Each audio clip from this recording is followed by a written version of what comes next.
ഞാനെടുത്ത് ഇവിടെ ഇങ്ങനെ മല പോലെ ഇങ്ങനെ ഇരിക്കുകയാണ്. രാഷ്ട്രീയക്കാരൻ്റെ രീതി. ഡാൻസ് ടീച്ചർ ഇപ്പൊ അവിടെ ചെന്നപ്പോ പറയാണ് ഏതോ ഒരു പ്രത്യേക തരം ഇഡലി അവിടെയുണ്ട്, രാമശ്ശേരി ഇഡലി. അവിടുത്തെ ഫേമസ് ആണ്, ഭയങ്കര ടേസ്റ്റ് അല്ലേ, അത് കഴിക്കാൻ എവിടെ നിന്നെല്ലാം ആള് വരുന്നു. നിങ്ങൾ അതും കഴിച്ചിട്ടുണ്ടോ? എൻ്റെ തങ്കം പാലക്കാട് പോയി കഴിഞ്ഞാൽ പിന്നെ ഇതൊക്കെ കഴിക്കാതെ വരാൻ പറ്റുമോ? ഇതെല്ലാം നമ്മൾ അവിടെ ചെല്ലുമ്പോൾ അവിടുത്തെ പല സംഭവങ്ങളുണ്ട്, അതെല്ലാം നമ്മൾ ഡാൻസുകാരുടെ പിള്ളേരെ ഡാൻസ് പഠിപ്പിക്കാൻ വേണ്ടിയിട്ട് പാലക്കാട് തൃശ്ശൂർ ഇങ്ങനെ നടക്കുന്നു. ഇവിടുത്തെ പിള്ളേര് വരെ ദിവസം സ്കൂളിൽ പോയിട്ട് 10 മനുഷ്യരെ കാണുന്നുണ്ട്. ഞാനോ എന്നിട്ട് ദേഷ്യപ്പെടുന്നതാണ് കുറ്റം. എന്താണ് നിന്റെ പ്രശ്നം? എന്താണ്? എനിക്ക് ഒരു പ്രശ്നമില്ല. ഞാൻ ഇവിടെ തന്നെ ജനിച്ച് ഇവിടെ തന്നെ വളർന്ന് ഇവിടെ തന്നെ മരിക്കും. പിന്നെ അല്ലേ ഗ്ലീറ്റോ, എല്ലാ പെണ്ണുങ്ങൾക്കും ആഗ്രഹം ഉണ്ടാവൂലേ ഭർത്താവിന്റെ കൂടെ ഒന്ന് പുറത്തു പോകണം, ഒരു സിനിമയ്ക്ക് പോകണം, പുറത്തു പോയിട്ട് മാസത്തിൽ ഒരിക്കലെങ്കിലും ഒരു ദോശ കഴിക്കണമെന്ന് എല്ലാ പെണ്ണുങ്ങൾക്കും ആഗ്രഹം ഉണ്ടാവില്ലേ? എനിക്കിത് വല്ലതും ഉണ്ടോ? എന്റെ വിധി, എന്നെ കൊണ്ടുപോകാൻ ഒരാളില്ല. സമാധാനമായിട്ട് എനിക്ക് പോകണമെന്ന് താല്പര്യം ഉണ്ടെങ്കിൽ വൈകുന്നേരം ഒരുങ്ങി നിൽക്കുക, നമ്മൾ ലുലു മാളിൽ പോയിട്ട് അവിടെ അതിനകത്തെല്ലാം കറങ്ങി സാധനമൊക്കെ മേടിച്ചിട്ട് പറ്റിയ ഒരു സിനിമയും കാണുന്നു, നമ്മൾ ഫുഡും കഴിക്കുന്നു. ഫുഡ് കോർട്ടിൽ നിന്ന് കഴിക്കണം അങ്ങനെ കഴിക്കാം, പുറത്തുനിന്ന് കഴിക്കണം അങ്ങനെ കഴിക്കാം, എങ്ങനെയാണെന്ന് വെച്ചാൽ കഴിക്കാം, നിന്റെ ഇഷ്ടം. സത്യമാണോ? പിന്നെ എന്തിനാ കള്ളം പറയണേ? ഉമ്മ ഇരുന്ന് ഇങ്ങനെ മോങ്ങല്ലേ, പോവാന്ന് പറഞ്ഞല്ല. താല്പര്യം ഉണ്ടോ?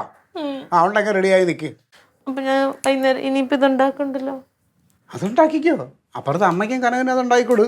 നമ്മളെ ഫുഡ് പുറത്ത്. എന്നാലും രാത്രി നമുക്കൊന്നും വേണ്ടല്ലോ. രാത്രി അവർക്ക് ഉണ്ടാക്കി കൊടുക്കുക, അവർക്ക് എന്തെങ്കിലും ഉണ്ടാക്കി വെച്ചിട്ട് പോവാം. നമ്മൾ ഫാമിലി ആയിട്ട് പുറത്തുനിന്ന് കഴിക്കുന്നു. ഓക്കെ,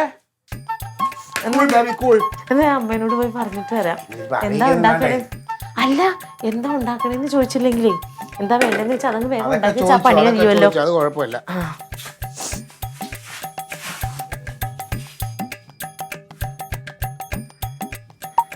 സുലി ചേച്ചി, ഞങ്ങളൊന്ന് ലുലുവിൽ പോവാണേ. നിന്റെ അച്ഛനും അമ്മയും കണ്ടല്ലേ വളർന്നത്, നിനക്കറിയാം. ഞങ്ങൾ മുഖത്തോട് മുഖം നോക്കി കമാന്നൊരു അക്ഷരം മിണ്ടിയിട്ടുണ്ട്. അങ്ങനെയാണ് മക്കളെ ജീവിതം, അങ്ങനെ വേണം ജീവിച്ച് പഠിക്കാനുള്ളത്. എന്തായാലും മനസ്സിലായത്. എത്തിക്കോളാം. ഇതെന്ത് ഇപ്പഴേ റെഡി ആയത്? അമ്മ രാവിലത്തെ കഴിക്കണുള്ളൂ, നമുക്ക് ഉച്ചക്ക് ചോറിട്ട് ഇറങ്ങിയാൽ മതി. ഞാൻ അച്ചിങ്ങ കുടിച്ചു വെച്ചേക്കുന്ന വീട്ടോ കണ്ടതല്ലേ.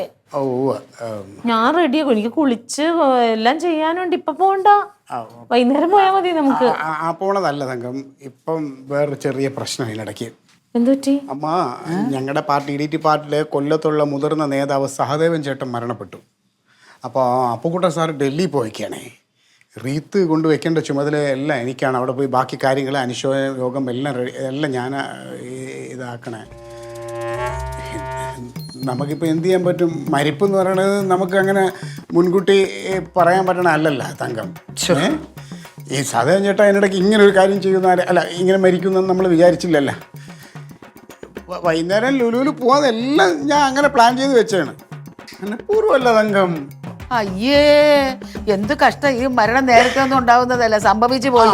അവൻ പാർട്ടിയുടെ ആളാണ്, അവൻ ഇതിന് പോയേ പറ്റൂ. അമ്മയ്ക്ക് മനസ്സിലായില്ലേ തങ്കം? ലുലു മാളിൽ നാളെയും പോക്കൂടെ? നമുക്കതാ നാളെ ഉറപ്പായിട്ട് നമ്മൾ ലുലു മാളിലും പോകും, തൊട്ടിപ്പുറത്തുള്ള ട്രാവൻകൂർ മാളിലും പോകും, നാളെ നമ്മുടെ സിറ്റിയിലുള്ള എല്ലാ മാളിലും പോകും.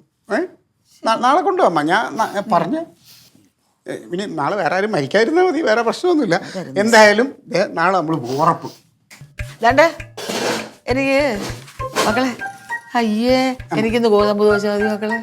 അമ്മയ്ക്ക് വൈകുന്നേരം ഗോതമ്പ് ദോശ തിന്നാ മതിയല്ലോ. ഇപ്പഴേ പറയേണ്ട കാര്യമുണ്ടോ അതിന്? ഞാൻ ഇവിടെ തന്നെ ഉണ്ട്, എവിടെയും പോണില്ല. ഞാൻ ഇറങ്ങുന്നേ. പോ, അതൊക്കെ ഞാൻ വിളിക്കാം ഇടയ്ക്ക്.